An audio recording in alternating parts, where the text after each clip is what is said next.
Ibinasura ang gamot ng anak ko para lang itayo ang kanilang mansyon. Hinamak nila ang pagkatao ko, tinawag na parang anay na kailangang pulbusin. Ang mga dukha ay isang salot, sabi ng lalaking nagmamay-ari ng lahat. Ngunit ang inakala nilang anay ay isang inang lalaban hanggang kamatayan. Paano babangon ang isang ina kung ang kalaban niya ay ang mundong lumamon sa kanyang pag-asa? Ito ang simula ng aking laban. Hayaan mo yan. Sanay na sa hirap yang si Amara. Isang gabi lang iiyak yan. Bukas lilipat na rin yan na parang asong gala. Ang mga salitang yon, binitiwan na parang mumurahing kendi mula sa bibig ni Aling Divina, ay tumusok sa aking pandinig. Nakatayo ako sa likod ng manipis na pader ng aming barong-barong, sapat na malapit para marinig ang hagiggikan nila ng kanyang mga katsismisan. Sa aking nanginginig na kamay, hawak ko ang isang maliit na bote ng paracetamol. Kakatapos ko lang itong bilhin sa butika. Isinangla ang huling barya sa aking bulsa para sa lagnat ni Lily, ang bunso ko, na mahimbing na natutulog sa loob. Ang gamot na ito, ang sagot sa aking mga panalangin sa buong maghapon, ay tila naging isang piraso ng yelo sa aking palad. Hindi ako humihinga. Ang hangin sa aking dibdib ay tila nagyelo rin, kasama ng puso kong biglang tumigil sa pagtibok. Naramdaman ko ang bawat guhit sa aking palad na kumikirot, ang bawat kalyo na simbolo ng walang katapusang pagkayod. Para sa kanila, ang lahat ng yon ay walang halaga. Ako ay isang asong gala. Isang problema na lilipas din sa bawat butil ng pawis na inialay ko para mabuhay ng marangal. Bakit ang tingin pa rin nila sa akin ay isang basahan na madaling ipagpag at itapon? Sa wakas ay humakbang ako palayo sa pader, dahan-dahan, na parang bawat galaw ay nangangailangan ng lahat ng natitira kong lakas. Pumasok ako sa aming munting espasyo, isang kwartong nagsisilbing sala, kusina, at tulugan naming mag-iina. Ang amoy ng mamasamasang lupa ay sumalubong sa akin. Pamilyar, ngunit ngayon ay parang amoy ng libingan. Sa sahig, sa isang lumang banig, natutulog si Lily. Ang kanyang noo ay maninipis na butil ng pawis. Sa tabi niya, si Ethan, ang aking panganay, ay nagbabantay. Hawak ang isang basang bimpo na paulit-ulit niyang inilalagay sa noo ng kapatid. Siya ang aking munting sundalo. "Mama, nandito ka na pala," bulong niya. Ang kanyang mga mata ay puno ng pag-aalala na hindi nararapat para sa isang 8 taong gulang na bata. Ngumiti ako, isang pilit na ngiti na tila babasagin ang aking mukha. "Oo, anak, may dala akong gamot para kay Lily." Ngunit bago ko pa man maibigay ang gamot, isang malakas na katok ang yumanig sa aming pinto. Isang katok na walang pasensya, isang katok na may kapangyarihan. Pagbukas ko, isang lalaking nakauniforme ang nag-abot sa akin ng isang sobre. Ang logo sa itaas ay tila isang nagbabagang bakal na tumatak sa aking paningin. "Sterling Corp. Final Notice of Eviction," sabi ng lalaki. Ang kanyang boses ay kasing lamig ng papel na hawak ko. "Mayroon kayong 24 na oras para lisanin ang lugar na ito." Bago pa man ako makasagot, narinig ko ang boses ni Aling Divina mula sa kanyang bintana. "Ayan na, Amara. Bayaran mo na ang utang mo sa akin bago ka mag-impake. Huwag kang aalis dito hanggat hindi mo binabayaran ang huling 2 buwan mong upa." Ang kahihiyan ay kumalat sa aking mukha na parang lason. Ang mga kapitbahay ay nagsimulang magsilabas. Ang kanilang mga mata ay puno ng awa at pag-uusisa. Naramdaman ko ang pagiging maliit, ang pagiging hubad sa harap ng kanilang lahat. Hinawakan ko ng mahigpit ang papel. Ito na yon, ang katapusan. Kinabukasan, iniwan ko ang magkapatid sa isang mabait na kapitbahay at nagpunta sa karinderya kung saan ako nagtatrabaho. Habang nagbabalat ako ng isang bundok ng bawang, ang bawat piraso ay tila isang araw sa aking buhay na nawawala.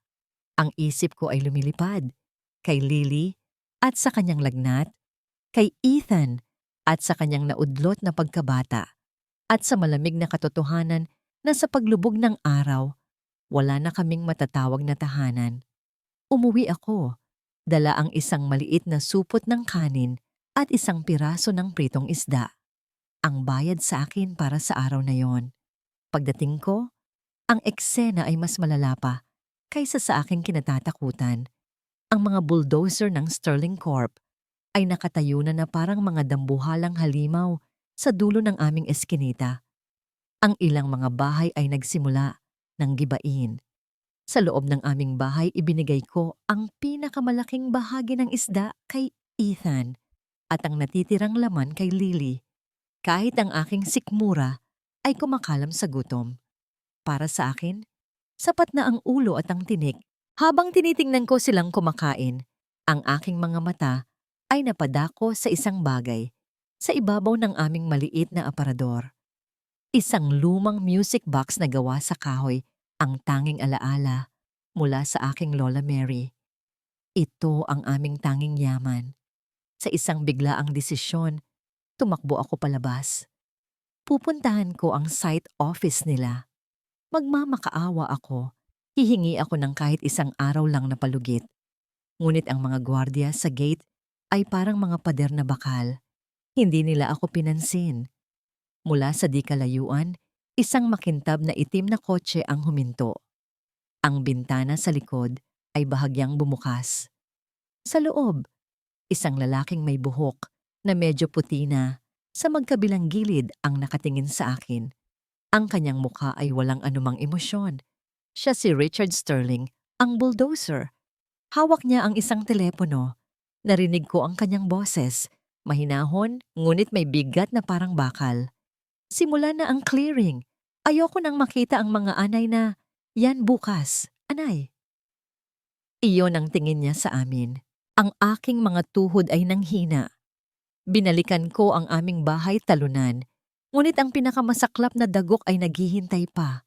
Sa pagmamadali ng mga trabahador, isang malaking piraso ng yero ang kanilang binitawan. Tumama ito sa sulok ng aming bahay. Ang impact ay sapat na para yumanig sa aming munting dampa. Ang maliit na mesa, kung saan nakapatong ang gamot ni Lily ay tumagilid. Sa slow motion, nakita ko ang pagbagsak ng bote. Tumama ito sa maputik na lupa. Ang tunog ng nabasag na plastikay hindi man lang lumikha ng malakas na ingay, ngunit sa aking pandinig, ito ay kasinlakas ng isang pagsabog.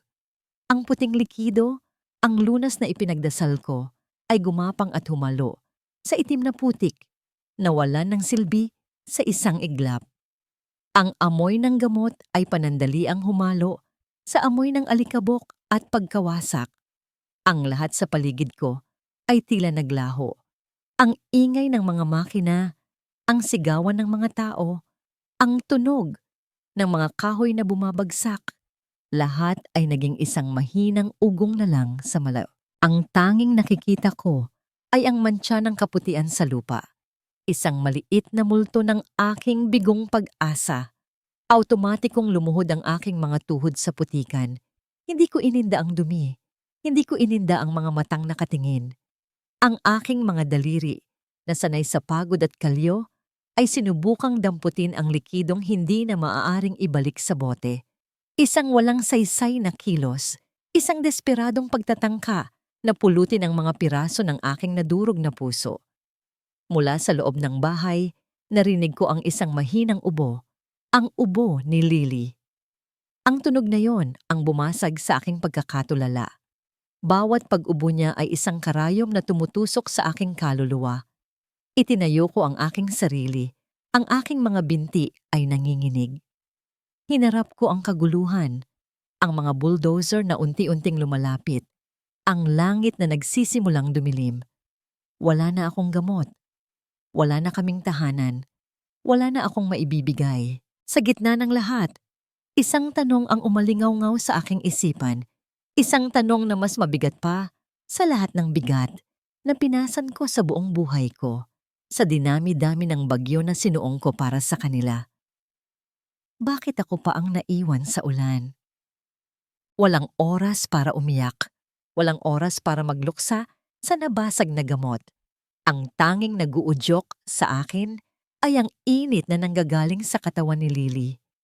Isang init na hindi normal. Isang init na tila nilalamon ang kanyang munting buhay. Binuhat ko siya mula sa banig. Ang kanyang katawan ay malambot at walang lakas sa aking mga braso. Si Ethan ay humawak sa aking damit. Ang kanyang maliliit na daliri ay nakakapit ng mahigpit. Ang kanyang mukha ay basang-basa sa luha, ngunit walang tunog na lumalabas sa kanyang bibig. "Mama, saan tayo pupunta?" Tanong ni Ma niya. Ang boses ay basag. "Hahanap tayo ng tulong, anak. Magiging maayos din ang lahat," sagot ni ko. Kahit ang mga salita ay parang kasinungalingan sa sarili kong pandinig. Lumabas kami sa gabi, sa gitna ng demolisyon at ng paparating na ulan. Ang unang mga patak ay nagsimulang bumagsak, malalaki at mabibigat, na parang mga batong bumabagsak sa aking mga balikat. Tinakbo ko ang madilim at maputik na eskinita. Ang bigat ni Lily ay nagpapabagal sa akin. Ang takot ay nagpapabigat sa aking puso. Ang unang klinika na aming narating, isang maliit na pinto na may kupas na karatula, ay sarado na. Ang pangalawa, isang 24 na oras na klinik, ay humingi ng paunang bayad na wala ako. Ang mukha ng nurse ay walang emosyon, na parang araw-araw siyang nakakakita ng mga inang tulad ko. "Wala po kaming pwedeng gawin. Kailangan niyo pong mag-deposit muna." Ang bawat pagtanggi ay isang suntok sa aking sikmura. Ang ulan ay lalong lumakas. Binabasa kami hanggang sa buto. Si Lily ay nagsimulang umungol sa kanyang pagtulog, isang tunog na mas masakit pa sa anumang salita. Niyakap ko siya ng mahigpit. Sinusubukang ibigay ang init ng aking katawan. Ngunit alam kong hindi yun sapat. Napaluhod ako sa gilid ng kalsada. Talunan. Ang putik ay dumikit sa aking mga damit. Ang malamig na tubig ulan ay humalo sa aking mainit na luha. "Panginoon, huwag po ninyong pabayaan ang anak ko." Dasal ko, isang bulong na halos nilamon ng malakas na buhos ng ulan. Sa gitna ng aking kawalan ng pag-asa, isang ilaw ang nakakuha ng aking pansin. Sa kabilang kalsada, isang maliit na opisina sa ikalawang palapag ng isang lumang gusali ang may bukas pang ilaw. Isang sinag sa gitna ng kadiliman. Dahil wala nang ibang mapupuntahan, tinipon ko ang aking natitirang lakas, binuhat muli si Lily at hinila si Ethan. Pag-akyat namin sa hagdanan, nakita ko ang isang simpleng pinto na may nakaukit na mga salita sa isang piraso ng kahoy. "Benitez Law Office. Pro bono cases welcome." Hindi ko na inisip kung ano ang ibig sabihin noon. Kumatok ako, isang desperadong pagkatok. Pagkatapos ng ilang sandali, bumukas ang pinto. Isang lalaking mukhang pagod, marahil ay kaedad ko lang, na may suot na salamin at gusot na pulo ang humarap sa amin. Ang kanyang mga mata, sa likod ng makapal na lente, ay nagpakita ng pagkagulat at pagkatapos ng pag-aalala. "Miss, anong kailangan ninyo? Gabing-gabi na," sabi niya. Ang kanyang boses ay mahinahon. Hindi ako nakasagot. Ang mga salita ay naipon sa aking lalamunan. Itinuro ko lang si Lily. Nakita niya ang basang-basa naming kalagayan, ang pamumutla ni Lily, ang panginginig ng aking mga kamay. Walang dagdag na tanong, binuksan niya ng maluwag ang pinto. "Pasok kayo, dali." Sa loob, ang amoy ng libro at kape ang sumalubong sa akin. Mainit. Ligtas. Kumuha siya ng tuwalya at ibinalot kay Lily. "Ako si Attorney Benitez. Anong nangyari?" Habang kinukwento ko ang lahat, ang demolisyon, ang nawasak na gamot, ang lagnat, ang kanyang mukha ay nagpakita ng simpatiyang matagal ko nang hindi nakikita. Hindi siya nagsalita. Nakinig lang siya. Pagkatapos kong magsalita, tumayo siya. May alam akong pampublikong ospital na malapit dito. Hindi sila tumatanggi ng pasyente. Ihahatid ko kayo. Sa ospital, siya ang nakiusap sa mga nurse. Siya ang gumamit ng kanyang pangalan para masigurong maasikaso kami kaagad. Habang nasa emergency room si Lily, naupo kami sa isang mahabang bangko sa hallway. Doon, sa ilalim ng mapusyaw na ilaw ng ospital, napansin niya ang aking mga paa na nababalot sa makapal na putik. Walang sabi-sabi, kinuha niya ang kanyang panyo mula sa bulsa, lumuhod sa aking harapan, at sinimulang punasan ang putik sa aking mga paa. Natigilan ako. Attorney, wag po... Okay lang, Ginang. Ang dumi na ito.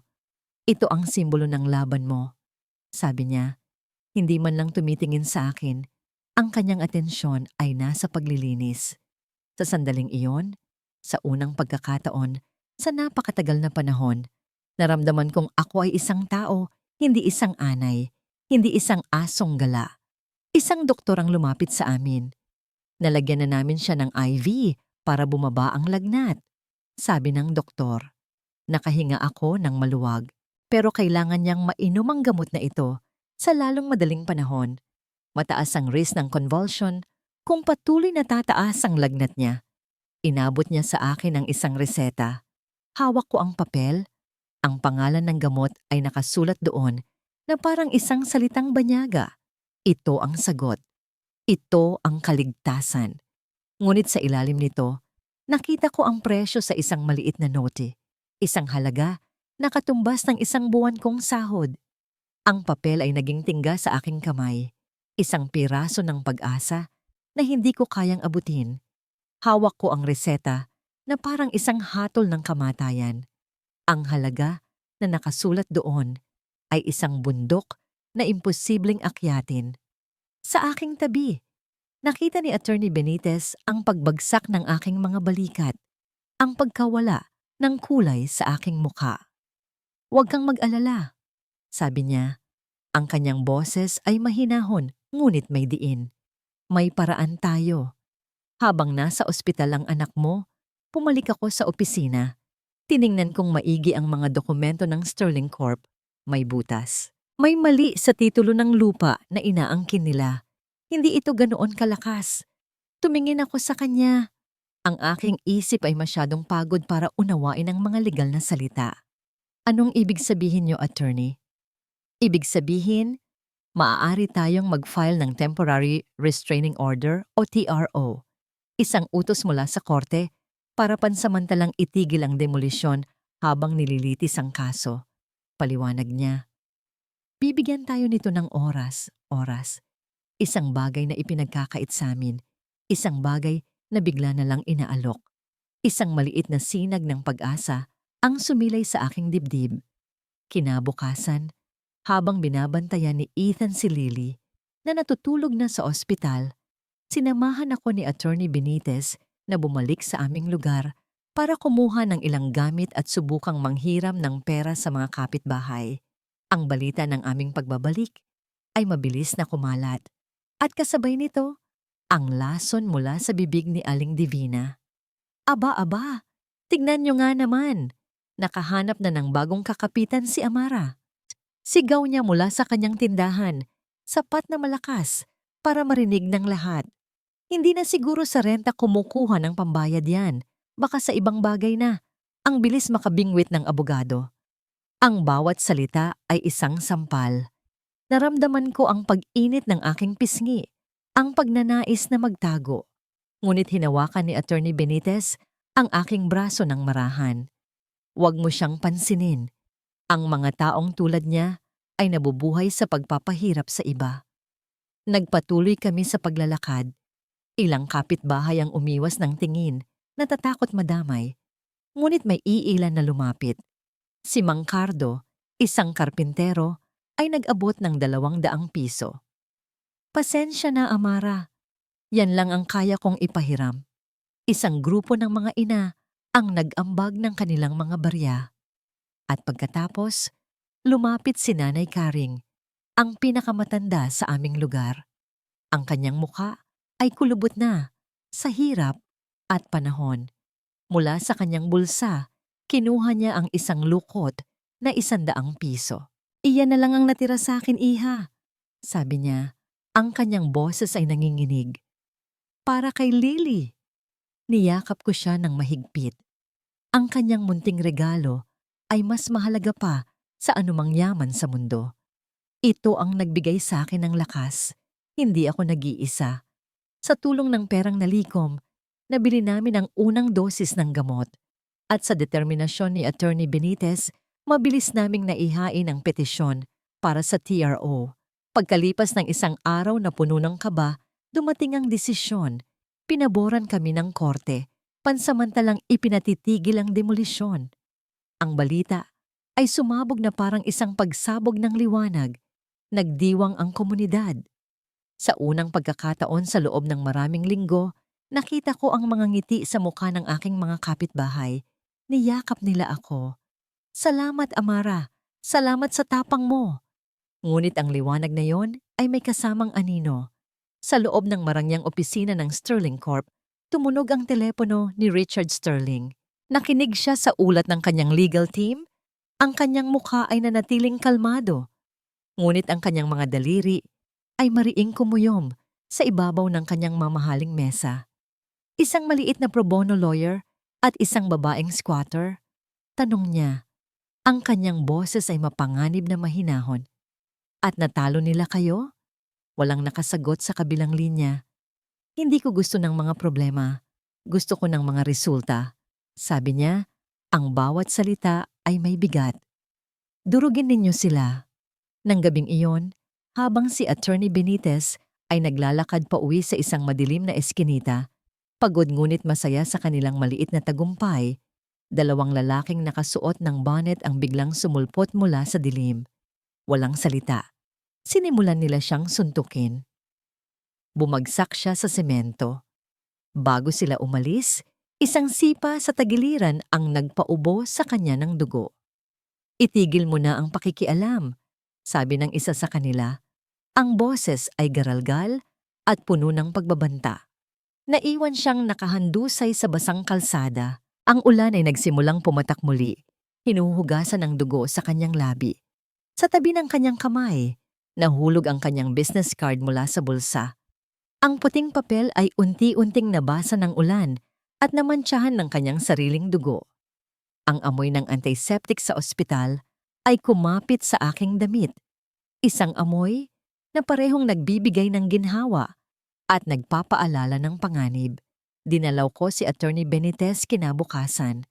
Ang kanyang mukha ay may mga pasa, ang kanyang labi ay may tahi, ngunit ang kanyang mga mata sa likod ng salamin ay mas maliwanag pa kaysa dati. "Attorney, pasensya na po. Dahil sa akin kaya kayo napahamak," sabi ko. Ang bawat salita ay mabigat sa kasalanan.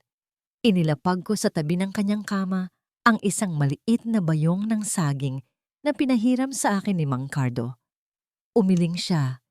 Isang maliit na ngiti ang sumilay sa kanyang namamagang labi. "Amara, hindi mo ito kasalanan. Kasalanan ito ng mga taong duwag na nagtatago sa dilim." Kinuha niya ang isang bagay mula sa kanyang bedside table. Isang maliit at kinakalawang na susi na may kakaibang logo ng isang agila. Nalaglag ito ng isa sa kanila. Hindi ito dahilan para sumuko, Amara. Isa itong dahilan para lalong lumaban. Ang kanyang determinasyon ay nakakahawa. Ngunit pagbalik ko sa aming komunidad, isang ibang klaseng laban ang naghihintay. Nakita ko si Aling Divina na pinalilibutan ng ilang mga kapitbahay. Sa kanyang kamay, iwinawagayway niya ang isang brown na sobre na puno ng pera. Isang suhol mula sa Sterling Corp. "Gising na kayo," sigaw ni Divina. Ang kanyang boses ay matamis, ngunit puno ng lason. "Pera na. Magiging bato pa ba? Si Amara, may abogado siya. Tayo, anong meron tayo? Gutom. Tanggapin na natin ang alok ng Sterling at humanap na ng ibang matitirhan. Huwag na tayong magpadala sa isang away na talo na tayo." Ang kanyang mga salita ay epektibo. Nakita ko ang pag-aalinlangan sa mukha ng mga tao. Ang pera, gaano man kaliit, ay isang konkretong bagay kumpara sa isang pangako ng hustisya na hindi nila sigurado kung darating. Nang gabing iyon, isang pagpupulong ang naganap sa gitna ng aming maliit na basketball court. Ang tensyon ay halos nahihipo. Ang komunidad ay nahati sa dalawa. Ang ilan ay sumisigaw na dapat na silang umalis. Ang iba ay natatakot. Ang ingay at siyungoy at sigawan ay umalingaw-ngaw sa gabi. Ang lahat ng sisi ay nakatutok sa akin. Kasalanan mo ito, Amara. Masyado kang matigas ang ulo. Idinadamay mo kaming lahat sa problema mo. Nakatayo ako sa gitna, nanginginig. Ang dating Amara ay tatakbo na at magtatago. Ang dating Amara ay iiyak na lang sa isang sulok. Ngunit nang makita ko si Ethan na nakahawak sa aking kamay, ang kanyang mga mata ay puno ng takot para sa akin. Isang bagay sa loob ko ang nagbago. Humakbang ako, pasulong. Tumahimik ang lahat. Ang aking boses, noong una ay nanginginig, ay unti-unting lumakas. Hindi po ako matigas ang ulo. Simula ko, ako po ay isang ina. Tumingin ako sa bawat mukha sa karamihan. Lahat tayo dito ay nagtitiis. Lahat tayo dito ay alam ang tunog ng bubong na tumutulo kapag umuulan. Alam natin ang pakiramdam ng kumakalam na sikmura at alam nating lahat ang takot sa tuwing nilalagnat ang ating mga anak at wala tayong pambili ng gamot. Huminto ako. Hinayaan ang aking mga salita na tumagos. Ang pera na inaalok nila? Oo, makakabili iyan ng pagkain para sa isang linggo. Makakarenta yan ng isang maliit na kwarto para sa isang buwan. Pagkatapos noon, ano na? Babalik na naman tayo sa simula. Maghahanap na naman ng bagong lugar kung saan tayo ay ituturing na basura. Itinuro ko ang lupang kinatatayuan namin. Ang bahay natin ay maaaring gawa lang sa yero at karton. Ngunit dito, magkakasama tayo. Dito, mayroon tayong dignidad. Tumingin ako ng diretso kay Aling Divina. At ang dignidad natin, Aling Divina, ay hindi nabibili ng pera sa loob ng isang brown na sobre. Isang katahimikan ang bumalot sa lugar. At pagkatapos, nagsalita ako muli. Ang aking boses ay puno na ng damdamin at lakas. Hindi ito laban para sa lupa. Laban ito para sa ating mga anak. Para sa karapatan nilang lumaki sa isang tahanan na hindi maaring basta-basta na lang gibain ng kahit sinong mayaman. Para sa karapatan nilang mangarap.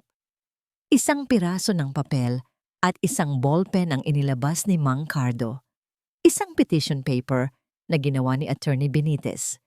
Kung sino ang gustong lumaban kasama ni Amara, pumirma dito. Sa una, walang gumalaw. Ngunit pagkatapos, si Ethan, ang aking anak, ang unang lumapit. Kinuha niya ang ballpen at sa kanyang nanginginig at padrawing na sulat, isinulat niya ang kanyang pangalan, Ethan. Ang simpleng kilos na yon ang bumasag sa yelo. Isa-isang lumapit ang mga ina. Sumunod ang mga ama. Hanggang sa halos lahat ay nakapirma na. Iniwan si Aling Divina na namumutla sa galit at pagkatalo. Nang gabing iyon, habang pauwi na kami sa pansamantalang tinutuluyan namin, may isang batang lalaki na nag-abot sa akin ng isang sobre na walang pangalan. Pagbukas ko, nanlamig ang buo kong katawan. Sa loob, isang litrato. Isang litratong kuha mula sa malayo. Ako iyon, kasama sina Ethan at Lily na naglalakad palabas ng ospital kaninang umaga. Isang ordinaryong eksena, ngunit ang mensahe ay malinaw na malinaw. Isang pagbabanta. Pinapanood nila kami. Alam nila kung nasaan kami. At alam nila kung sino ang aking kahinaan. Sa penthouse office ni Richard Sterling, kung saan tanaw ang buong kamay nilaan na kumikinang na parang isang kahon ng alahas, ang katahimikan ay halos nakakabingi. Ang tanging maririnig ay ang mahinang tunog ng yelo na umiikot sa loob ng isang baso ng mamahaling alak. Sa ibabaw ng kanyang malaking mesa, nagawa sa nara, sa tabi ng mga dokumentong nagkakahalaga ng bilyon-bilyon, nakalatag ang litratong nagpalamig sa aking dugo. Ang litrato ni Amara at ng kanyang 2 anak. Ipinadala ito ng kanyang tauhan bilang patunay na natakot na nila ang target. Ngunit habang tinititigan ni Richard ang imahe, hindi tagumpay ang kanyang naramdaman. Isang kakaibang pagkabagabag. Ang mukha ng babae, pagod, puno ng determinasyon, ngunit higit sa lahat, puno ng pagmamahal para sa mga anak na kanyang hawak, ay may kung anong gumising sa isang bahagi ng kanyang pagkatao na matagal nang natutulog. Mga anay, bulong niya sa sarili, sinusubukang kumbinsihin ang sarili. Negosyo lang ito. Ngunit ang mga mata ng 2 bata, lalo na ang batang lalaki na nakahawak ng mahigpit sa damit ng kanyang ina, ay tila tumitingin ng diretso sa kanya. Mayroon silang parehong takot at tapang na pamilyar sa kanya. Isang imahe mula sa isang panahong matagal na niyang kinalimutan. Hindi mapakali, iniwan niya ang kanyang opisina. Dinala siya ng kanyang mga paa sa isang bahagi ng kanyang mansyon na bihira niyang puntahan, ang lumang bodega sa silong, kung saan nakatambak ang mga bagay na wala ng lugar sa kanyang makabago at perpektong buhay. Ang amoy ng alikabok at lumang kahoy ay sumalubong sa kanya, isang malaking kaibahan sa malinis at halos walang amoy na hangin sa ibang bahagi ng bahay. Sa isang sulok, sa ilalim ng isang puting kumot, naroon ang isang lumang baul na gawa sa kahoy, ang baul ng kanyang nakaraan, ang nag-iisang bagay na dinala niya mula sa buhay hirap patungo sa kanyang kasalukuyang yaman. Binuksan niya ito. Ang alatiit ng takip ay tila isang ungol mula sa nakaraan. Sa loob, naroon ang mga labi ng batang si Ricardo, isang kupas na kamiseta na may maraming tahi, isang tirador na siya mismo ang gumawa, isang pares ng sirang tsinelas. Ang bawat bagay ay isang paalala ng gutom, ng hirap, ng mga gabing natutulog siya sa malamig na semento. Sinubukan niyang isara ang baul, itaboy ang mga alaala. Ngunit may isang bagay sa ilalim ang nakakuha ng kanyang pansin. Isang maliit na bungkos ng mga papel na tinalian ng isang laso na kupas na rin. Kinuha niya ito. Ang papel ay naninilaw na at marupok. Karamihan ay mga drawing ng isang bata. Ngunit sa ilalim ng lahat, may isang nakatuping sulat. Binuklat niya ito. Ang sulat kamay ay pino at pambabae, maingat ang bawat letra. Binasa niya ang huling linya. Huwag kang mawawalan ng pag-asa, Ricardo. Ang kabutihan ay parang isang binhi. Itanim mo lang at balang araw, aanihin mo ito. At sa ilalim nito, ang pangalan ng nagpadala. Isang pangalan na hindi na niya matandaan kung saan o kailan niya narinig. Isang pangalan na tila isang bulong mula sa kabilang buhay. Nagmamahal, Mary. Ang litratong yon ay naging lason sa aking isipan. Bawat gabi, bago ako matulog, tinititigan ko ang mga anino sa aming kwarto. Iniisip kung may nagmamasid ba mula sa labas. Bawat estrangherong napapadaan sa aming eskinita ay tila isang banta. Ang takot ay isang kumot na bumabalot sa akin. Mas malamig pa kaysa sa sahig na semento na aming hinihigaan. Pinilit kong maging matapang sa harap ng aking mga anak, ngunit sa loob-loob ko, ako ay unti-unting dinudurog. Isang umaga, ang takot na yon ay nagkaroon ng bagong mukha. Ang ingay ng electric fan na nagbibigay ng kaunting ginhawa kay Lily ay biglang humina at pagkatapos ay tuluyang namatay. Ang nag-iisang bumbilya na nagsisilbing araw namin sa loob ng bahay ay kumurap at nagdilim. Isang nakakabinging katahimikan ang pumalit. Isang katahimikang mas maingay pa kaysa sa sigawan sa labas. "Brownout lang yan, Mama?" tanong ni Ethan. Ang kanyang boses ay may bahid ng kaba. Ngunit alam kong hindi ito ordinaryong brownout. Lumabas ako. Ang buong komunidad ay binalot ng dilim at ng katahimikan ng mga namatay na bentilador. At pagkatapos, may sumigaw. Pati tubig wala. Sinubukan kong buksan ang aming gripo. Isang mahinang pag-ubo ng hangin ang lumabas, sinundan ng ilang kalawangin na patak, at pagkatapos ay wala na. Tuluyan ng wala. Pinutol nila kami. Hindi sa pamamagitan ng bulldozer, kundi sa pamamagitan ng pagkitil sa aming mga pangunahing pangangailangan.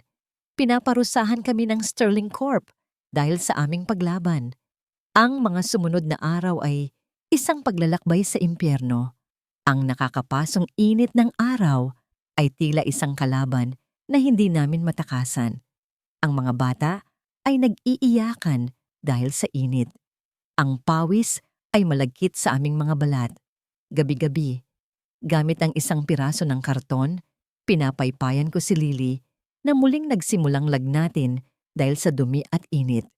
Si Aling Divina, syempre, ay masayang-masaya.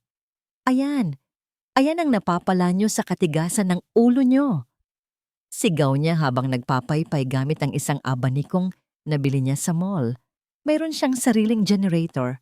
Mamatay kayo sa init at uhaw. Kasalanan niyan lahat ni Amara. Ang kanyang mga salita ay tumagos sa ilan. Ang pagkakaisa na aming nabuo ay nagsimulang magkaroon ng lamat. Ngunit ang karamihan ay lumaban.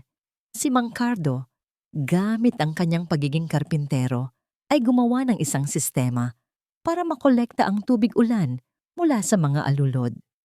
Ang mga ina ay nagtutulungan, nagsasalitan sa pag-igib ng tubig mula sa isang pampublikong poso na malayo sa aming lugar. Ang kaunting pagkain ay pinaghahatian. Sa gitna ng panggigipit, lalong tumibay ang aming pagiging komunidad. Isang hapon, habang nakapila kami para sa rasyon ng tubig, may isang matandang lalaki na may dalang maliit na debateryang radyo. Ang tunog ay garalgal at mahirap intindihin, ngunit lahat kami ay tumahimik para makinig. Isang boses mula sa pag-asa ang narinig naming nagsasalita sa gitna ng static. Ang mga salita ay malinaw at nakakakilabot. Isang super typhoon na may international name na Hagupit. Inaasahang tatama sa Kalakhang, Maynila sa loob ng 24 na oras. Itinataas na namin ang Public Storm Warning Signal number 4. Mag-ingat sa posibleng mapanganib na storm surge o daluyong. Nagkatinginan kaming lahat. Ang aming mga muka ay puno ng parehong tanong, parehong takot. Ang aming mga bahay na gawa sa pinagtagpi-tagping yero at kahoy ay halos hindi makayanan ng isang malakas na hangin. Paano pa kaya ang isang super typhoon?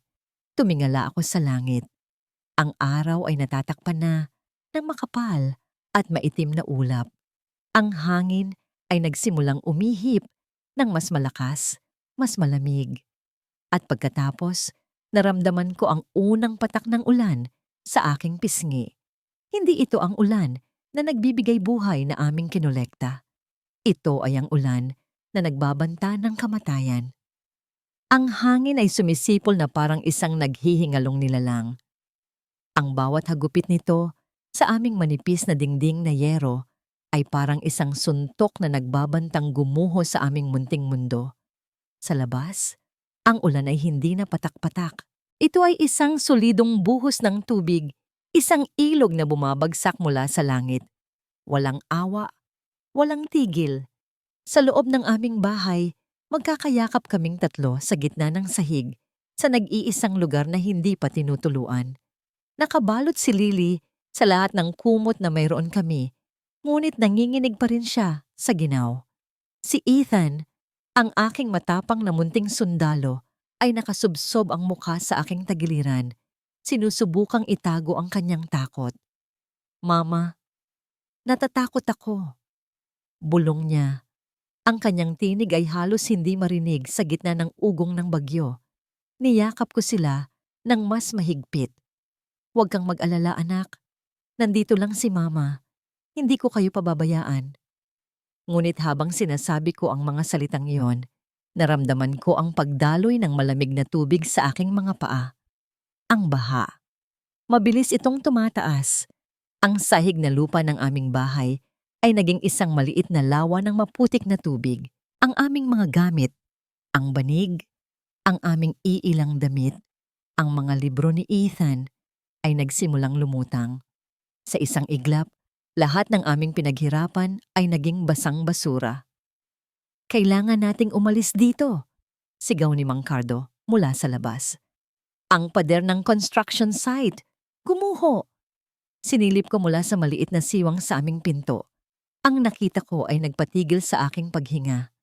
Ang mataas na pader na itinayo ng Sterling Corp na nagsisilbing harang sa pagitan namin at ng kanilang malawak na proyekto ay bumigay. Isang rumaragasang ilog ng putik at debris mula sa construction site ang bumuhos patungo sa aming komunidad. Dala ang lakas na kayang magwasak ng lahat ng madaanan nito. Ang tubig sa loob ng aming bahay ay biglang tumaas hanggang sa aking tuhod. Binuhat ko si Lily. Hinawakan ko ng mahigpit ang kamay ni Ethan. Dito tayo mga anak, kapit lang kay mama. Nilusong namin ang rumaragasang baha. Ang lakas ng agos ay halos magpatumba sa akin. Ang mga yero ay lumilipad sa hangin na parang mga patalim. Ang sigawan ng mga tao ay humalo sa sigaw ng langit. Ito na ang katapusan ng mundo. May isang lugar lang na mas mataas, isang lugar na posibleng ligtas. Ang malaking drainage tunnel sa dulo ng aming lugar, isang malaking tubo na hindi pa tapos gawin bilang bahagi ng proyekto. Nagkakagulo ang mga tao patungo roon. Habang kami ay nakikipagsiksikan, isang malaking piraso ng kahoy ang naanod at tumama sa akin. Nawalan ako ng balanse. Ang pagkakahawak ko sa kamay ni Ethan ay napabitaw. Ethan! Sigaw ko. Nakita ko siyang tinatangay ng agos, kasama si Lily na hawak-hawak niya. Ang kanilang mga maliliit na katawan ay walang laban sa lakas ng tubig, at ang agos ay papunta sa iisang direksyon, papasok sa madilim na bibig ng drainage tunnel. Tulong! Ang mga anak ko! Sigaw ko. Ang aking boses ay napuno ng purong sindak. Sumunod ako sa agos, lumalangoy, lumulusong, hindi alintana ang mga basag na bote at matutulis na yero na sumusugat sa aking balat.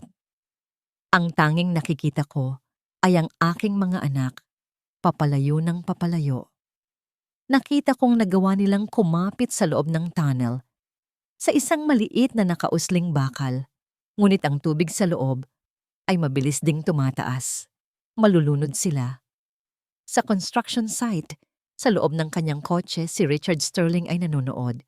Pumunta siya roon, labag sa payo ng kanyang mga security para personal na makita ang pinsala sa kanyang proyekto.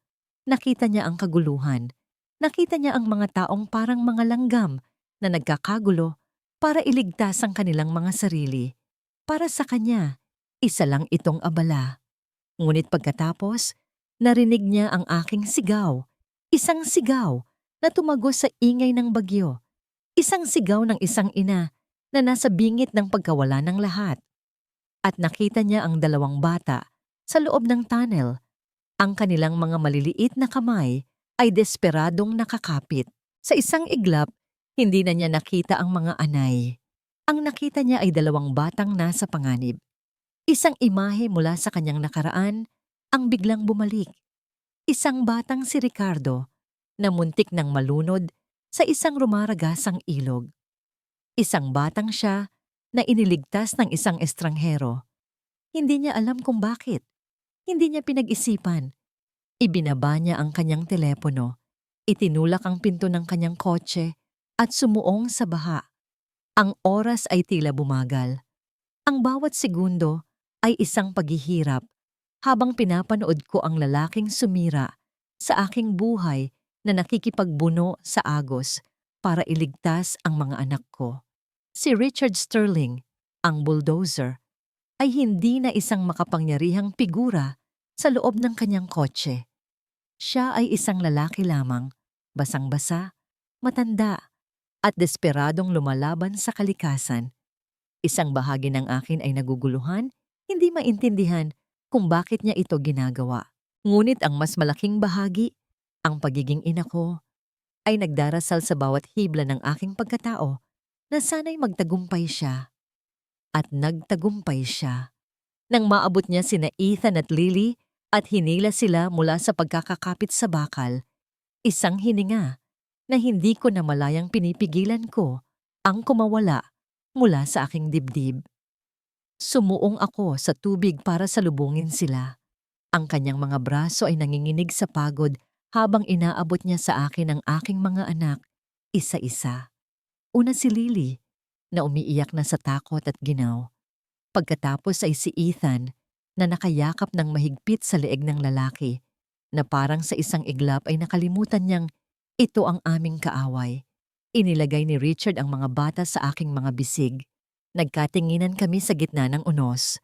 Ang kanyang mukha ay may mga gasgas. Ang kanyang mamahaling damit ay punit-punit at puno ng putik. Wala na ang ere ng kapangyarihan. Ang nakita ko lang ay isang matandang lalaking pagod na pagod. Salamat. Bulong ko. Ang salita ay parang abo sa aking bibig. Isang salita ng pasasalamat para sa taong dahilan kung bakit kami naroon sa unang lugar. Kailangan natin silang maialis sa ulan, sabi niya. Ang kanyang boses ay paos. Ang tanging masisilungan ay ang mga guho ng aming bahay. Isang malupit na kabalintunaan. Inakay ko sila pabalik sa lugar kung saan nakatayo ang aming tahanan kanina. Ang bubong ay halos wala na, ngunit may isang sulok na medyo tuyo pa doon. Ibinaba ko ang mga bata. Niyakap sila para bigyan ng init.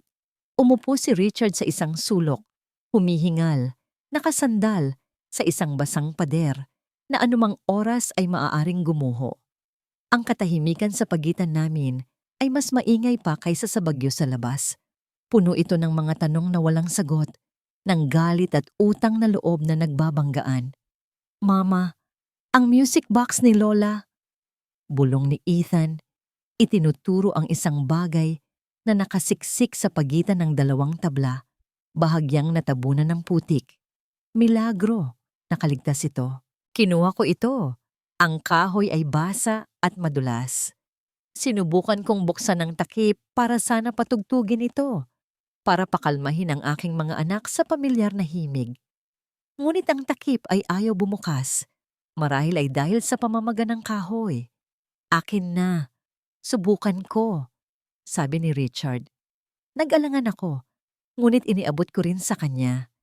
Kinuha niya ang music box, ang kanyang mga kamay, na sanay pumirma sa mga kontratang nagkakahalaga ng milyon, ay maingat na sinubukang buksan ng maliit na takip.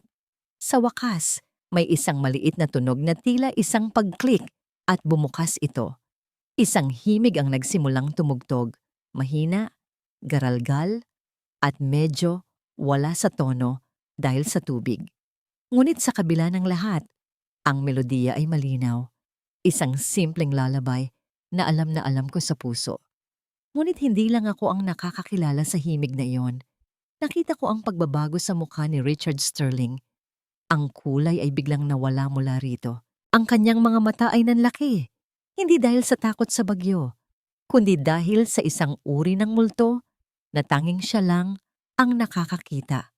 Ang kanyang paghinga ay naging mabilis. Tumingin siya mula sa tumutugtog na music box patungo sa aking mukha, pabalik sa music box, na parang hindi niya mapaniwalaan ang kanyang nakikita at naririnig. Ang maskara ng bulldozer ay tuluyang gumuho. Ang naiwan ay isang mukha ng purong pagkabigla at isang sakit na hindi ko maintindihan. Ang kanyang mga labi ay bahagyang bumuka. Isang pangalan ang kanyang ibinulong, napakahina, na halos hindi ko marinig sa gitna ng ulan. Mary. Tumingin siya sa akin. Ang kanyang mga mata ay puno ng isang tanong na sumisiyasat sa aking kaluluwa. At pagkatapos, sa isang boses na basag at puno ng isang dawning horror, sinabi niya ito muli. Hindi na isang tanong, kundi isang pahayag ng isang katotohanang ngayon lang niya natuklasan, si Lola Mary. Ang pangalan ng aking lola, binigkas ng bibig ng aking kaaway, ay umalingaw-ngaw sa aming munting silungan na mas malakas pa kaysa sa kulog sa labas. Nagtagpo ang aming mga mata. Nakita ko sa kanya ang isang bagay na hindi ko pa nakikita dati. Hindi galit, hindi pagwawalang bahala, kundi isang hubad na pagkataranta. Isang takot na tila nagmumula pa sa kaibuturan ng kanyang kaluluwa. Paano? Paano mo nalaman ang pangalan ng lola ko? Tanong ko. Ang bawat salita ay may diin. Ang aking pagkalito ay humahalo sa aking galit. Hindi siya sumagot kaagad. Ang kanyang tingin ay nakapako sa music box na parang ang maliit na kahon na yon ay naglalaman ng lahat ng multo ng kanyang nakaraan. Nagsimula siyang magsalita. Ang kanyang boses ay basag at nanginginig. Hindi na ang boses ng isang bilyonaryo, kundi ang boses ng isang batang lalaking nawawala. Ricardo, iyon ang tawag niya sa akin noon. Bulong niya. Galing ako sa wala, Amara. Mas masahol pa sa wala. Natutulog ako sa mga karton sa ilalim ng tulay. Nagnanakaw ako para lang may makain. Isang araw, hinahabol ako ng isang tindero dahil nagnakaw ako ng isang pirasong tinapay. Nakita niya ako. Itinuro niya ang music box. Ang lola mo. Itinago niya ako sa likod ng kanyang munting tindahan. Pinaliguan, pinakain. Binigyan niya ako ng kanin, ng isang bubong, kahit para lang sa ilang gabi. Ang bawat salita niya ay isang piraso ng isang palaisipan na ayaw buuin ng aking isipan. Ang mga kwento ng aking lola tungkol sa isang payat at gutom na batang lalaki na minsan niyang tinulungan. Imposible. Hindi maaari. Sa loob ng isang linggo, tinulungan niya ako. Patuloy niya, ang kanyang mga mata ay nagsimulang mamasa. Bago ako umalis para makipagsapalaran, ibinigay niya sa akin yan. Ang kanyang daliri ay nanginginig habang itinuturo ang music box. Sabi niya, para maalala ko raw na kahit gaano kadilim ang mundo, mayroon pa ring musika, mayroon pa ring kabutihan. Ang kanyang mga salita ay tumagos sa akin na parang isang malamig na punyal, ang kabutihang ipinakita ng aking lola. Ang pag-asang ibinigay niya, lahat ng iyon ay humantong dito. Ang batang tinulungan niya ay lumaki para maging ang halimaw na sisira sa amin. Ang kabalintunaan ay napakasakit, napakalupit, na tila gusto kong sumuka. Ang galit na naramdaman ko kanina ay nag-ibang anyo. Naging isang bagay itong mas malalim, mabapit. 40 taon, sabi ko. Ang aking boses ay walang emosyon, patag na parang salamin. 40 taon kang nabuhay sa yaman na marahil ay hindi mo sana naabot kung hindi kanya tinulungan. At sa 40 taon na yon, ni minsan hindi mo siya naalala? Yumuko siya. Ang malapad niyang mga balikat ay gumuho. Ang bulldozer ay naging isang bunton ng pagsisisi sa aking harapan. Hindi ko alam. Nakalimutan ko. Pinilit kong kalimutan ang lahat ng tungkol sa hirap. Sa sobrang pag-iwas ko sa nakaraan, kinalimutan ko pati ang nag-iisang taong nagpakita sa akin ng kabutihan. Ang ulan sa labas ay nagsimulang humina. Ang sigaw ng langit ay napalitan ng isang mahinang pag-iyak. Ngunit sa loob ng aming nasirang tahanan, ang bagyo ay nagsisimula pa lamang. Maya-maya, dumating ang kanyang mga tauhan, mga lalaking nakauniporme na may dalang mga flashlight. Natagpuan na nila siya. Isang lalaki ang nag-abot sa kanya ng isang tuyong tuwalya at isang briefcase. Binuksan ni Richard ang briefcase. Ang kanyang mga kamay ay nanginginig pa rin. Sa loob, sa gitna ng mga papeles, kinuha niya ang isang checkbook. Kumuha siya ng isang piraso, pumirma, at iniwan itong blangko. Inabot niya ito sa akin. Ang puting papel ay tila isang bandila ng pagsuko sa aming pagitan. Kunin mo na ito, sabi niya. Ang kanyang boses ay desperado. Bumili ka ng bagong bahay. 10 bahay, 100 bahay, punan mo. Kahit magkano, para sa mga anak mo. Tinitigan ko ang blangkong tseke. Ang solusyon ng isang taong ang tanging alam na wika ay pera. Akala niya, ang aming sakit, ang aming takot, ang alaala ng aking lola. Lahat ay may katumbas na presyo. Dahan-dahan kong kinuha ang tseke mula sa kanyang kamay. Nakita ko ang isang munting kislap ng ginhawa sa kanyang mga mata na parang iniisip niyang tapos na ang lahat. At pagkatapos sa harap niya, pinunit ko ito sa 2. At pagkatapos ay sa 4. At hinayaan kong mahulog ang mga piraso sa maputik na tubig sa aking paanan. Ang tunog ng papel na pinupunit ay tila isang hiyaw sa katahimikan. Tumingin ako nang diretso sa kanyang mga mata. Ang aking boses ay hindi na nanginginig. Ito ay kalmado. Ito ay matatag. Hindi na bibili ang dignidad namin. Ang mga piraso ng basang papel na dating isang blangkong tseke ay lumutang sa maputik na tubig sa aming paanan. Ang mga ito ay simbolo ng kapangyarihan ni Richard Sterling. Ngayon ay walang silbi, basag at durog, tulad ng kanyang pagkatao sa aking harapan. Ang mga tauhan niya ay nakatayo sa di kalayuan, hindi makagalaw, hindi alam kung ano ang gagawin sa eksenang hindi nila inaasahan. Tinitigan ako ni Richard. Ang kanyang mukha ay isang blangkong canvas ng pagkatalo. Ang lahat ng kanyang sandata, pera, impluwensya, pananakot, ay nawalan ng talab. Sa unang pagkakataon sa kanyang buhay, siya ay tunay na walang kapangyarihan. Ano? Tanong niya. Ang kanyang boses ay isang mahinang bulong, halos hindi marinig. Ano ang gusto mo? Ang tanong na yon ang nagbago sa lahat. Hindi na ako ang biktima na nagmamakaawa. Ako na ngayon ang may hawak ng kapangyarihan. Tumingin ako sa paligid, sa mga guho ng aming tahanan, sa mga mukha ng aking mga anak na nakayakap sa akin, sa mga anino ng aking mga kapitbahay na nagsisimula ng lumabas mula sa kani-kanilang mga pinagtataguan. Ang sagot ay biglang naging malinaw sa akin na parang isang kidlat na tumama sa gitna ng bagyo. Hindi ito tungkol sa akin. Hindi na. Ang gusto ko, sabi ko, ang aking boses ay matatag, walang bahid ng pag-aalinlangan. Ang gusto ko ay hindi mo na mabibili. Ang gusto ko ay kailangan mong itayo. Lumipas ang ilang araw. Ang bagyo ay tapos na. Ang araw ay sumikat muli. Inilalantad ang lahat ng pinsalang idinulot ng kalikasan at ng kasakiman. Ngunit isang bagong uri ng hangin ang umiihip. Isang imbitasyon ang dumating sa akin. Inihatid ng isang formal na mensahero. Isang pagpupulong sa main office ng Sterling Corp. Sa tulong ni Attorney Benitez, na ngayon ay nakakagalaw na, at sa suporta ng buong komunidad, nagpunta ako. Suot ko ang pinakamatinong damit na naisalba ko na may mga tahi sa ilang bahagi. Hindi ako nag-ayos para magmukhang mayaman. Nagpunta ako roon bilang si Amara, isang ina, isang survivor.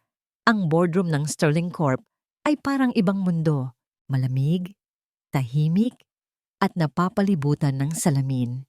Mula roon, tanaw ang aming komunidad sa ibaba, isang maliit na sugat sa perpektong tanawin. Sa paligid ng isang mahabang mesa, nakaupo ang mga lalaki at babaeng naka-Amerikana. Ang kanilang mga mukha ay matigas at walang emosyon. Sila ang board of directors. Sila ang mga Diyos na nagpapasya sa kapalaran ng mga taong tulad namin. Sa dulo ng mesa, nakaupo si Richard Sterling. Mukha siyang mas matanda.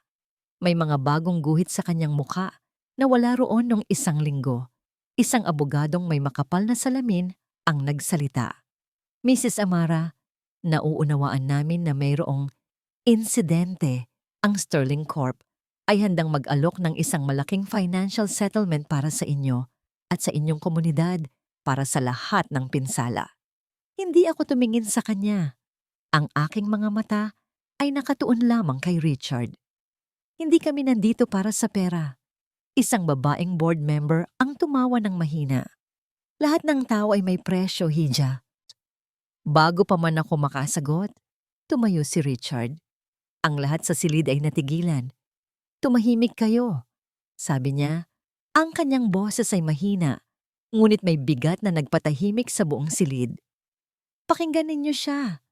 Ito na ang pagkakataon ko. Tumayo ako. Inilabas ko mula sa aking bulsa ang isang bagay, ang lumang music box. Inilapag ko ito sa gitna ng makintab na mesa. Ang maliit at gasgas na kahon na yon ay tila isang dayuhan sa gitna ng kanilang karangyaan. Ang music box na ito, simula ko, ay pag-aari ng aking lola, si Mary. 40 taon na ang nakalipas, may tinulungan siyang isang batang lalaking gutom at walang tirahan. Ang music box na ito, ang tanging bagay na ibinigay niya sa bata bilang paalala na may kabutihan pa rin sa mundo. Tumingin ako sa bawat board member, isa-isa. Ang batang iyon ay ang inyong CEO, si Ginoong Richard Sterling. Isang kolektibong paghinga ng pagkagulat ang narinig sa silid. Ang kanilang mga profesional na maskara ay nagsimulang magkaroon ng lamat. Sinira ninyo ang aming mga tahanan. Patuloy ko. Tinawag ninyo kaming mga anay. Ngunit ang lupang kinatatayuan ng aming mga bahay ay hindi lang lupa. Ito ang pamana ng aking lola. Isang pamana ng kabutihan at hindi namin ito ipagbibili. Huminga ako ng malalim. Tinipon ang lahat ng aking lakas. Hindi kami humihingi ng pera. Mayroon kaming isang proposal. Tumingin ako muli kay Richard at pagkatapos ay sa buong board. Ang aking boses ay umalingaw-ngaw sa malamig na silid. Puno ng kapangyarihan na nagmumula hindi sa yaman, kundi sa pagiging tama. Gamit ang pondo para sa proyektong ito, itayo ninyo ang isang komunidad para sa amin. Hindi isang resettlement area na parang kulungan. Isang tunay na komunidad na may disenteng mga bahay, may tubig, may kuryente, may maliit na paaralan, at may parke para sa aming mga anak. At tatawagin ninyo itong Mary's Haven. Isang board member ang halos masamid sa kanyang kape. Imposible. That's corporate suicide. Hindi ko sila pinansin. Inilatag ko ang aking huling, pinakamabigat na kondisyon, isang bagay na alam kong magpapayanig sa kanilang mundo. Itayo ninyo ang Mary's Haven. At ako, sabi ko, ang aking mga mata ay nag-aapoy. Ako ang mamamahala nito. Ang katahimikan sa boardroom pagkatapos kong magsalita ay napakabigat, na parang ang hangin ay naging solidong salamin. Ang mga mukha ng board of directors ay isang halo ng pagkabigla, pagkamuhi at pag-aalinlangan. Ang babaeng tumawa kanina ay ngayon ay nakanganga, parang isang isdang naiahon sa tubig. Kalokohan, sabi ng isang matabang lalaki sa dulo ng mesa. Hindi tayo isang charity organization. Hindi natin itatapon ang bilyon-bilyong piso para sa isang sentimental project. Tama siya, sabi ng isa pa. Ang mga shareholders ang papatay sa atin. Ginoong Sterling, kailangan ninyong kontrolin ang sitwasyong ito. Lahat ng mata ay bumaling kay Richard. Ito ang kanyang pagsubok. Ang huling laban sa pagitan ng matandang bulldozer at ng bagong Ricardo na muling nabuhay. Tumayo siya ng dahan-dahan. Ang kanyang mga kamay ay nakapatong sa makintab na mesa. Tumingin siya sa bawat miyembro ng board. Ang kanyang mga mata ay hindi na malamig at walang emosyon, kundi puno ng isang bigat na hindi nila maintindihan. 40 taon na akong nagpapatakbo ng kumpanyang ito. Simula niya, ang kanyang boses ay kalmado, ngunit may kapangyarihan. At sa 40 taon na yon, lahat ng desisyon ko ay base sa numero, sa tubo, sa paglago. Ginawa ko kayong lahat na mayaman. Huminto siya. Hinayaan ang kanyang mga salita na tumagos. Ngayon, sa unang pagkakataon, gagawa ako ng isang desisyon na hindi base sa pera. Gagawa ako ng isang desisyon na base sa utang na loob, ang proyektong ito, ang Mary's Haven, ay matutuloy. Ito na ang huling salita. At sa mga salitang iyon, ang kapalaran ng aming komunidad ay nabago. Ang mga sumunod na buwan ay isang panaginip na naging totoo. Ang tunog ng mga bulldozer na gumigiba ay napalitan ng tunog ng mga martilyo na nagtatayo. Ang amoy ng putik at nabubulok na basura ay napalitan ng amoy ng sariwang semento at bagong pinturang kahoy. Ang mga pader ay nagsimulang tumayo, hindi para harangan kami, kundi para bigyan kami ng kanlungan. Araw-araw, nandoon ako sa construction site. Suot ang isang dilaw na hard hat na ipinahiram sa akin ng foreman. Hawak ang mga blueprint na tinuruan akong basahin ni Attorney Benitez. Sinisiguro kong ang bawat bahay ay may sapat na bintana. Ang bawat poste ay matibay. Ako ang naging tulay sa pagitan ng mga inhinyero at ng mga residente. Alam ko kung ano ang kailangan namin dahil naranasan ko ang wala. Si Richard Sterling ay madalas na nandoon, ngunit palagi siyang nasa malayo, nakatayo sa gilid, tahimik na nanonood. Hindi siya nakikialam, hindi siya nag-uutos. Ang kanyang parusa ay ang maging saksi sa pagbuo ng isang bagay na tama. Isang bagay na dapat sana'y ginawa niya noon pa, hanggang sa dumating ang araw ng paglipat. Ang Mary's Haven ay hindi isang subdivision ng mayayaman, ngunit para sa amin, ito ay isang palasyo. Ang mga bahay ay simple ngunit matibay, nakapintura ng masasayang kulay. May maliit na parke sa gitna na may mga duyan. Ang mga kalsada ay sementado. Bawat bahay ay may sariling gripo na may malinis na tubig at isang bumbilyang nagbibigay ng liwanag. Naalala ko pa ang sandaling binuksan ko ang pinto sa aming bagong tahanan. Ang amoy ng bagong pintura ang sumalubong sa akin. Hinawakan ko ang pader, makinis at matatag. Binuksan ko ang gripo sa kusina. Ang tunog ng tuloy-tuloy na agos ng tubig ay parang musika sa aking pandinig. "Mama, may sarili kaming kwarto," sigaw ni Ethan. Tumingin ako at nakita ko silang dalawa ni Lily na tumatalon sa tuwa sa loob ng isang maliit ngunit malinis na silid, isang espasyong kanila lamang. Walang takot sa daga, walang pag-aalala sa bubong na tutulo. Sa sandaling iyon, ang lahat ng sakit, lahat ng luha, lahat ng pagod ay naglaho. Pinalitan ito ng isang kaligayahang napakatindi na halos hindi ito magkasya sa loob ng aking dibdib. Nagsimula akong magtayo ng isang maliit na karinderya sa community center kasama ang iba pang mga ina. Ito ang aming negosyo, ang aming tagumpay. Isang hapon, habang naghahanda ako para sa pagbubukas, isang figura ang lumapit sa akin. Payat, marungis, at ang kanyang mga mata ay lubog sa kahihiyan. Ang kanyang dating kumpiyansa ay naglaho, pinalitan na ng isang desperadong pagpapakumbaba. Si Aling Divina. Nawala sa kanya ang lahat. Ang alok na suhol ng Sterling Corp ay binawi ng magbago ang proyekto. Ang kanyang maliit na tindahan at paupahan ay kasama sa mga giniba. Wala siyang natanggap dahil hindi siya bahagi ng aming petisyon. Ngayon, wala na siyang tirahan. "Amara," sabi niya. Ang kanyang boses ay halos isang pakiusap. Narinig ko. Narinig kong may ilang bakante pang unit. Pakiusap. Kahit sa pinakamaliit lang na kwarto. Kahit anong trabaho, gagawin ko. Pakiusap. Tulungan mo ako. Nakatayo siya sa aking harapan. Ang babaeng walang sawang humamak sa akin. Ang babaeng nagtawag sa aking asong gala. Ngayon ay nagmamakaawa para sa isang lugar sa paraisong ako ang tumulong magtayo. Ang mundo ay tunay na bilog. Ang karma ay isang tahimik na magnanakaw sa gabi. Nakatayo si Aling Divina sa aking harapan, isang anino ng kanyang dating sarili.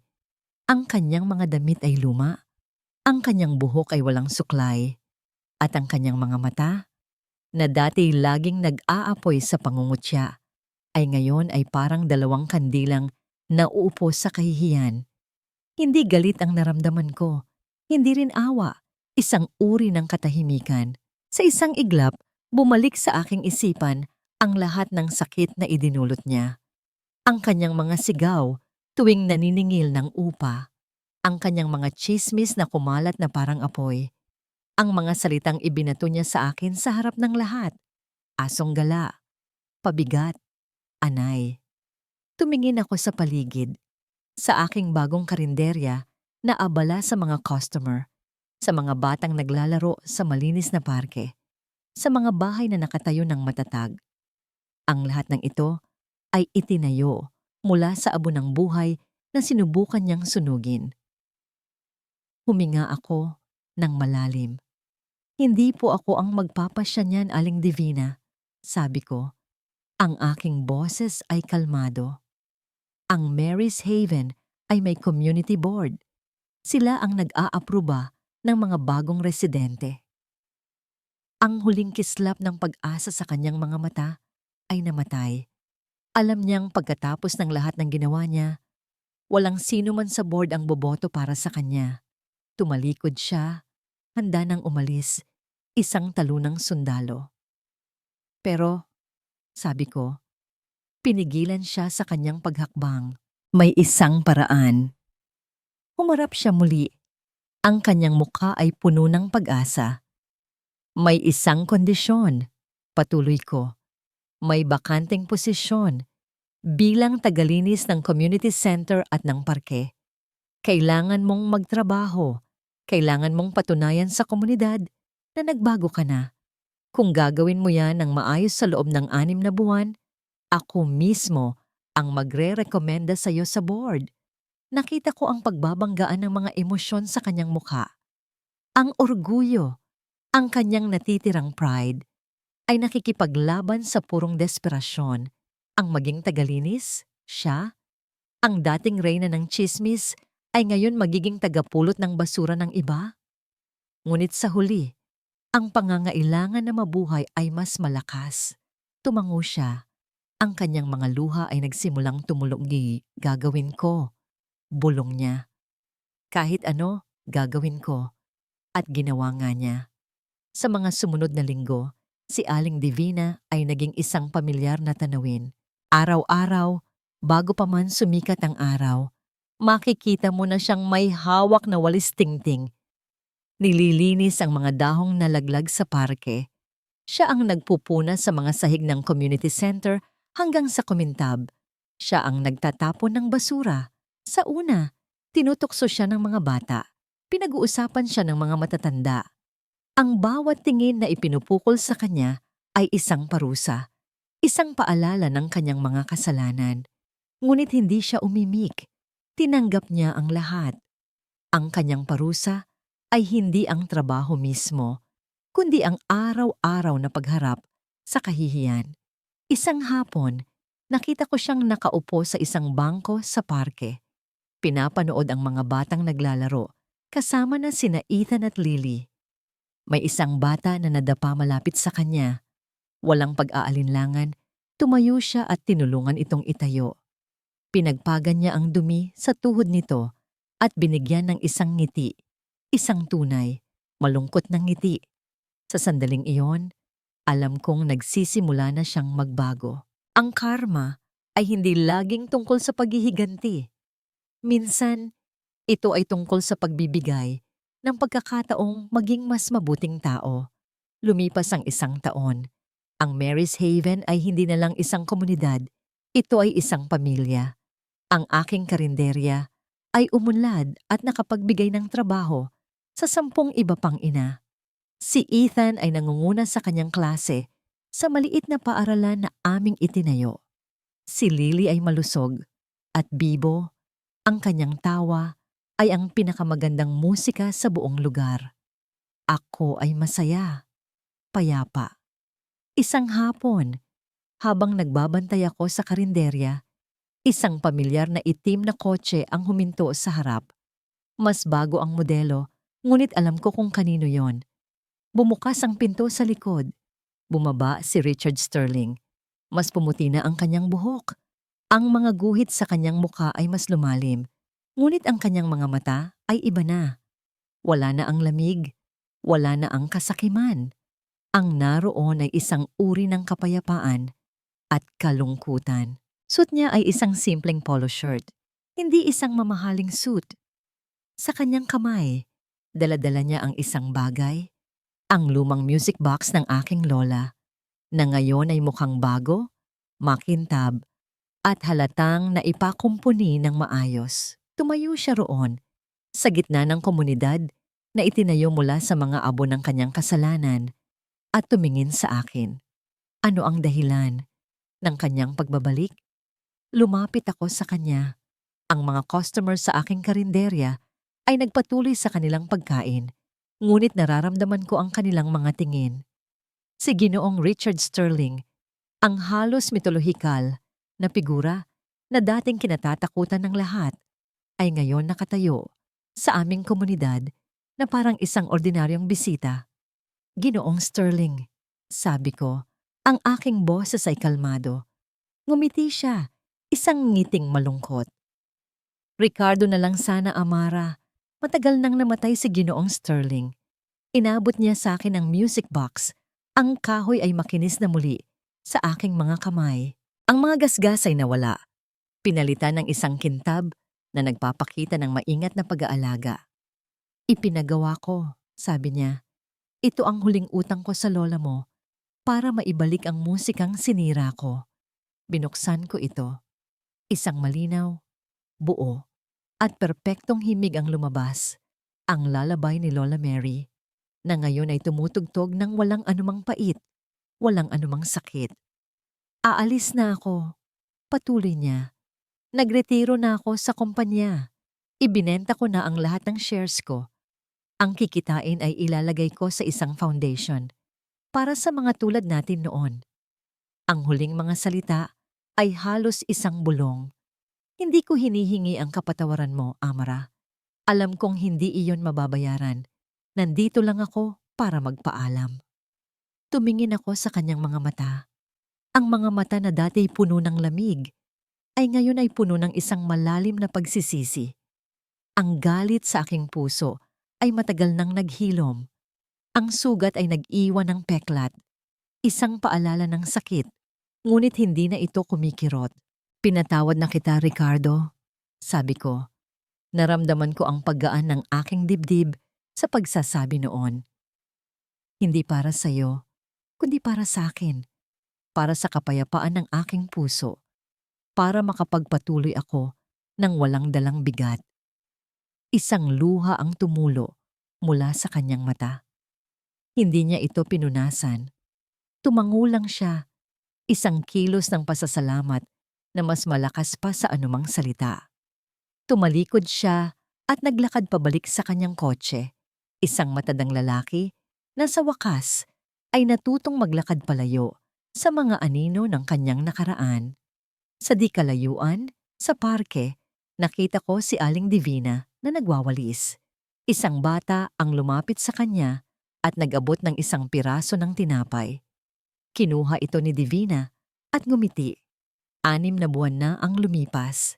Sa susunod na linggo, sa community meeting, ako mismo ang mag-aaproba sa kanyang aplikasyon para maging isang permanenteng residente.